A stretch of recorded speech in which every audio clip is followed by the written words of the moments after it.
the second half is what God has been saying to me repeatedly recently. There's a little boy I've been thinking a lot of recently, because I was talking to my mum about him yesterday. He goes to Aaron's school, and he's this little boy called James. And he is the loveliest little boy you have ever met in your life. I mean, he can't speak. So he, like this, doesn't he, Steph? But you know, they all come out of school, and here he comes down the corridor, and he's like this. And then he sees Stephanie, and he goes, you see, and then he gives her a high five every day, doesn't he? And he's so happy. He's so happy. And when he sees me with her, for a few minutes, he always does it. He always sort of pretends I'm not there, and then he'll go, like this. And then he gives me a hug. When we went to the Christmas Day dinner, we sat at the table with Aaron, and all the parents came and sat with their kids, and this little boy didn't have a parent. And he sat with this woman with blonde hair, and I'm sure she's a foster carer or a classroom assistant. But there's 3,000 children in North Ayrshire that do not have parents.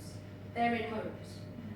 And a lot of them have this, I think it's called World Something Syndrome, which I think is what he's got, so he'll never speak. And, you know, may get progressively worse. And so when they're born, the parents don't want them and they put them in care. Quite often they're from drug addicts' homes. So today, I am very grateful to have my mum, and she's been a fabulous mum. But I've been thinking a lot about the people who don't have parents for one reason or another, and there's some of us in this room who probably find Mother's Day incredibly difficult. One of the things that I'm praying for these people who don't have mothers is that God would do for them what he's done for me since my dad passed away. Now, the difficult thing I feel with that is that my dad loved me and cared for me and gave me a very solid upbringing, so I know I was loved and cared for and had that. People who have maybe never had a dad or a mum, don't even have, or had one that doesn't care, don't have, well, they did love me. They've got, I just wasn't loved. And so I've been praying that for that little boy particularly, and for children like him, God would do for them, either give them people to love them, and I don't care who it is, but someone to love them, but also that God would do for them inside what he says in the word he can do. And we know it's talked about a lot that God is a father, and he can be your father. But please bear with me, and don't be offended, but please look into this for yourself. As I have learned the Greek, I have to say I was really happy then, because my mum read Philippians, and I straight away got up on my phone the Interlinear Bible, which has the Greek above the English, and I could understand it in the Greek, so I thought, oh, I'm so happy because I could have read that in the Greek, and that's a big thrill for me.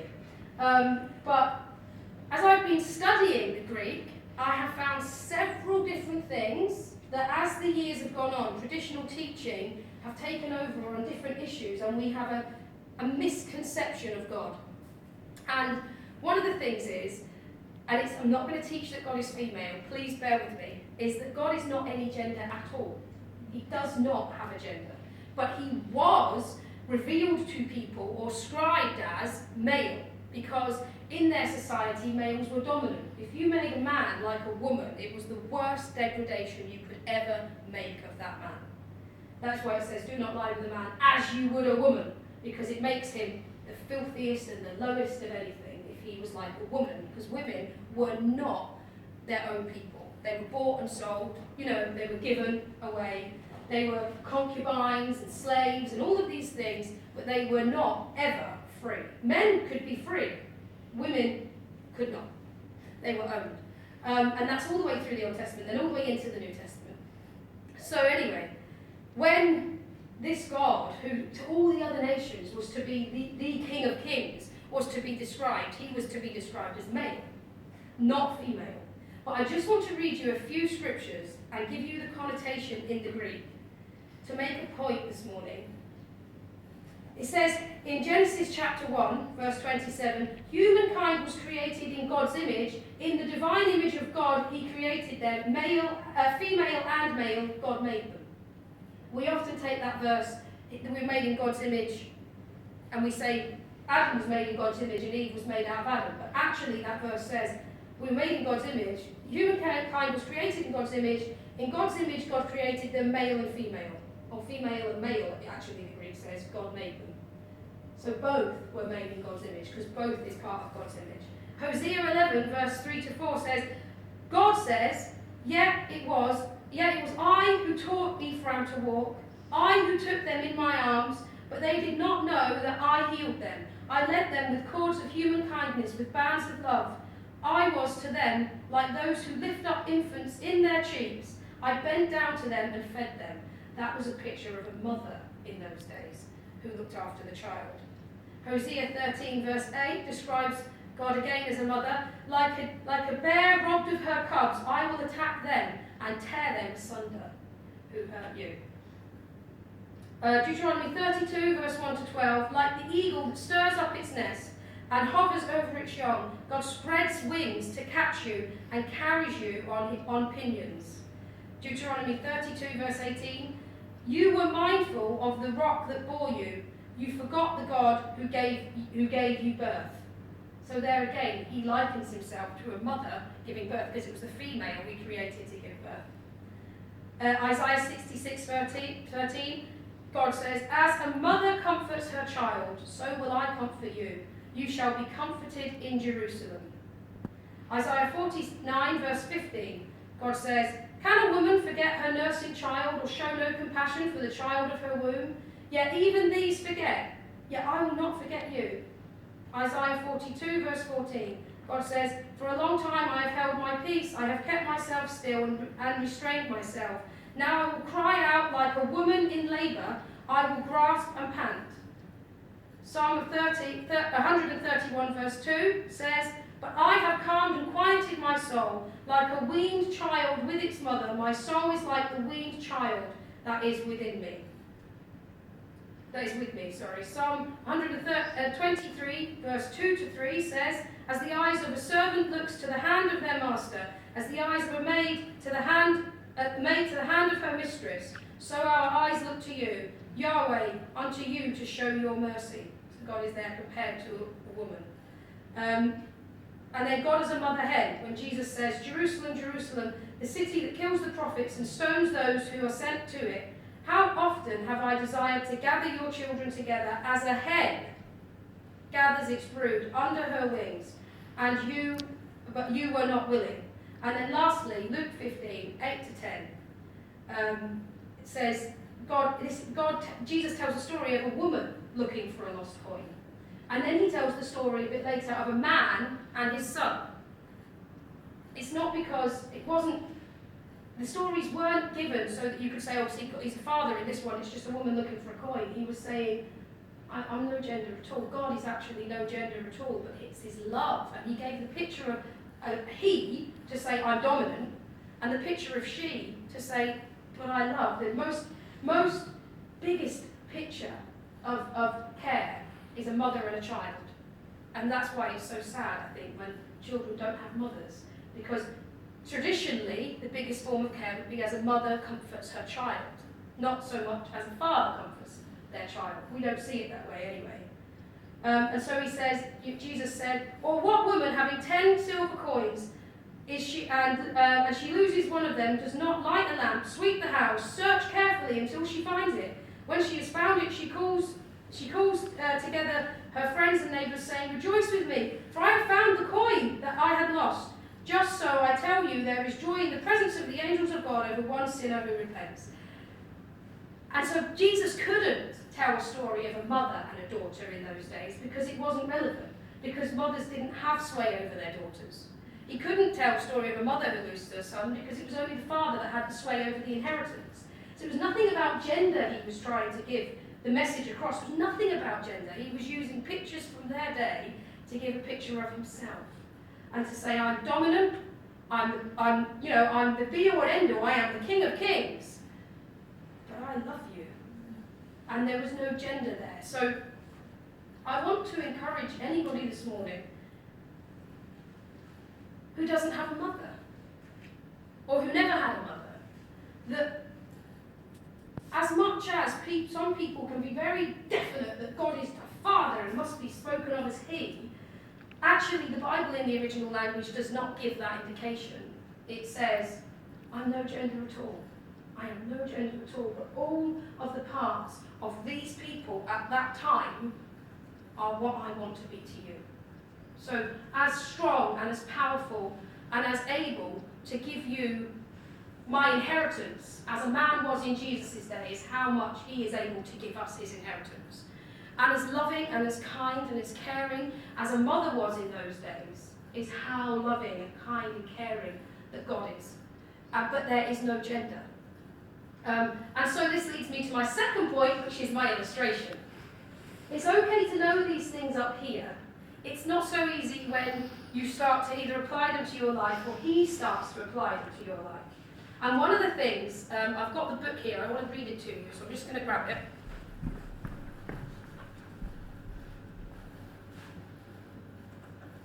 In one of my quiet time books this week, there's a scripture from the Psalms, and it went along with something God was saying to me for a couple of weeks in my spirit, and I'm not doing very well at doing it, right? So this is my illustration to help me and to help us all remember it in every situation. It says this, it's Psalm 25, and it says, "My eyes are ever on the Lord." This is just a few verses. So it's verse 15 to 18, then verse 20. "My eyes are ever on the Lord, for only he will release my feet from the snare." And when I read that, I was praying about a situation, and I thought, God, that's true. Only you can do this for me, no one else. "Turn to me and be gracious to me, for I am lonely and afflicted." That was true. In that situation, I felt very upset, very afflicted, and very lonely. "The troubles of my heart have multiplied." That was true. "Free me from my anguish." And I really felt very upset. I don't know if I'd use the word anguish, because there's people that have gone through so much more than me. "Look upon my affliction and my distress, and take away all my sins." That spoke to me, because, it says, God knows we can have affliction and distress, but the psalmist also knew that sometimes these things can be caused by our own sins, and also by the guilt of our sins. So there's two things that God can help us with. And then this verse, "Let me not be put to shame, for I take refuge in you." And it was the take in that sentence that jumped out at me. As I've read the Greek, I've realised, that actually, although there are mistranslations and different things have been lost over time and all of this stuff, when there's a word in the Greek, a verb or a noun, it's deliberately chosen. It wasn't just sort of accidentally put there, it is deliberately chosen. So when it says take, that's a doing thing. I do that. I don't, it's not God. I often say, but God is my refuge, and we can say it, and I think I said this last week, but that's a verb. I have to do it. I have to take refuge in God. And so, over the last few weeks, I have tried and asked God to remind me in every situation to take refuge in him. And said to God, I don't want to just believe it, I want to experience you. Because the Bible starts, another thing God said to me, the Bible starts with, in the beginning, God. It doesn't say, I'm going to explain God to you, I'm going to prove God to you. It just says, in the beginning, God. So he is to be experienced and not proven, not explained, just experienced. I am. And that's the verb, another thing, the verb in the Greek, I am, it just is. It just is. So it's just to be experienced. You don't have to talk about me, you don't have to explain me, just experience me. So I said to God, okay, in every situation that I find hard, can you, by the Holy Spirit, remind me to take refuge in you, because it's something I have responsibility for. He has said, I will be your refuge, I will be your mother, I will be your father, I will be all these things that you need of any gender to be to you, because I am God. I'm not small, I'm not one gender, I'm not what you think, I'm not contained by your human culture, your human sexuality, your human gender, I'm God. I'm massive, I'm big, I'm all these things double and multiplied and trillionfied, I'm God. But I will be all those things to you if you take refuge in me. But you have to take it. I can't be it without you taking it. So I prayed this, you see. In several situations I haven't been reminded of it, or I've been reminded of it and I've still went, ah! Instead. But in the ones I have been reminded of it, I have really tried, and I've said, Lord, please, I am taking refuge in you. I am taking refuge in you, I am leaving it, and I'm taking refuge in you. And I was listening to Joyce Meyer again this week, and one of the things she said was, there was a time in her life when she was trying to leave things with God, and she said, but she was also at the same time working on her son, her daughter, her husband, and a couple of her neighbours as well. So she was a very busy woman. because she was leaving things with God because she was working on these people. And then God finally told her it was none of her business and she needed to leave them with him as well. And she did, and she got a lot of peace. But I listened to it and I thought, well, I'm not like that. And then I felt God say, but you are.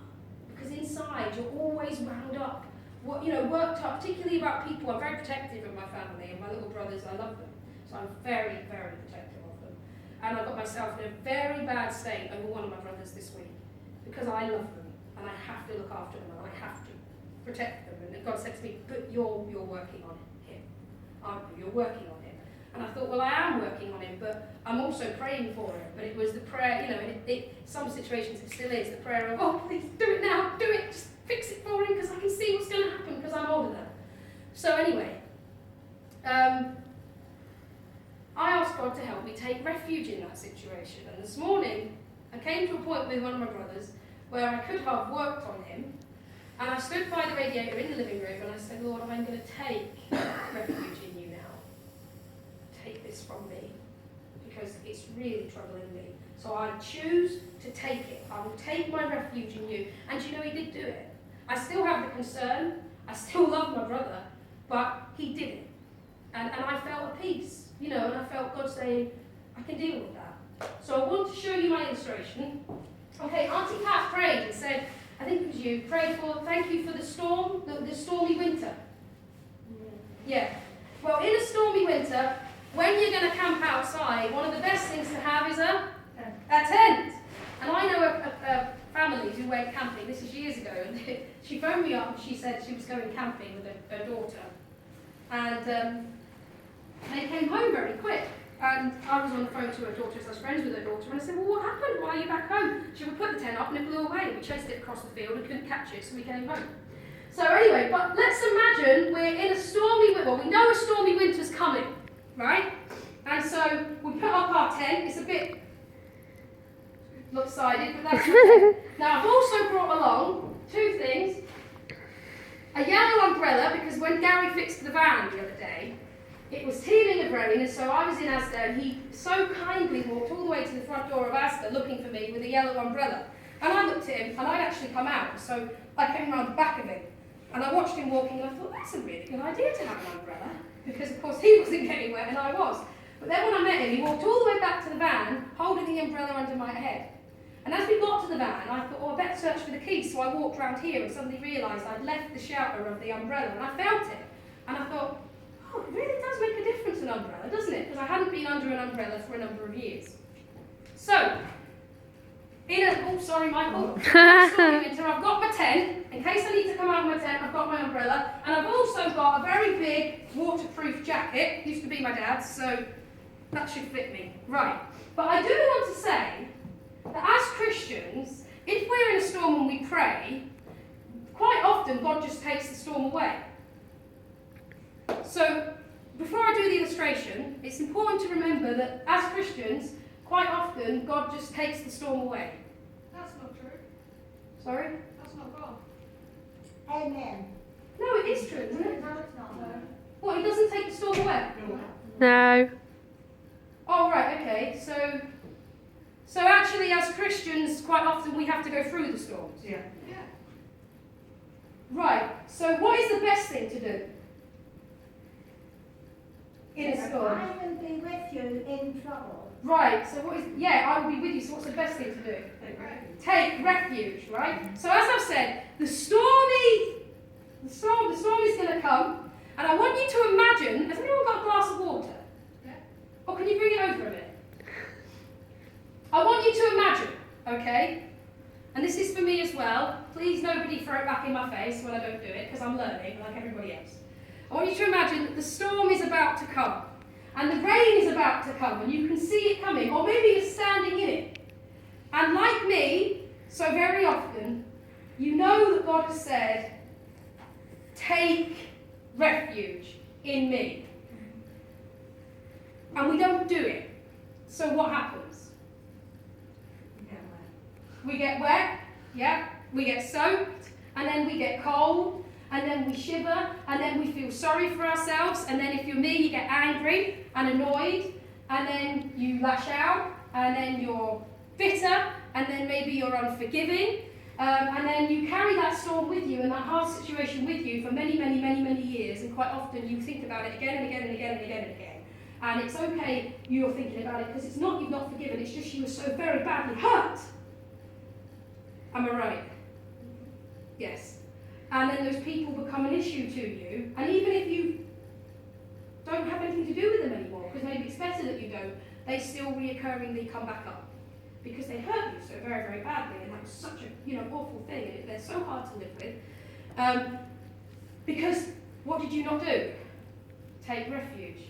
And when you take refuge, like Shadrach, Meshach, and Abednego, when they came out of the fire, it said they didn't even smell of smoke. And I think that's a massive metaphor, illustration, fantastic imagery of how some people can go through such hard times, but you actually look at them and think, you would think they haven't been through anything, they're so lovely. And then some people have been through tiny things, and yet they can be so bitter and horrible, you would think they've been through something massive. So here's my illustration. This is for me as much as anybody else. Stephanie, can you please bring the storm? Okay, so the storm's coming, and it's coming, and it's coming.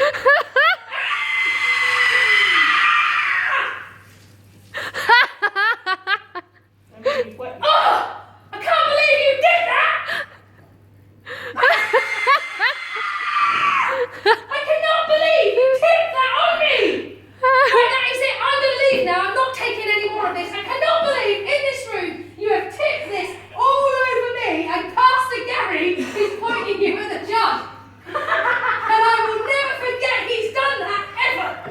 So now I'm going to leave.